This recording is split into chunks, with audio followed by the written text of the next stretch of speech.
jinsiy holatni qo'zg'atadigan preparatlar bilan birga jinsiy faoliyatni susaytiradigan preparatlar ham mavjud. Bular tibbiy maqsadlarda qo'llaniladi. Biz urologlar juda ham ko'p qo'llaymiz, ya'ni holatni operatsiyalari, holatdagi struktura toraymalardan keyin 35-40 kun davomida bemorlarda ereksiya kuzatilmasligi kerak.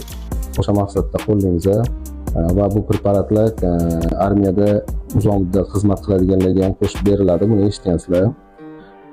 Agar sizlarda ham ereksiya juda ham kuchli bo'lsa, uzoq muddat aloqa qilish imkoniyati bo'lmasa-da, ereksiya kuchli bo'lsa, Direct murojaat qilsangiz, kelishgan holda bu preparat haqida sizga ma'lumot beraman.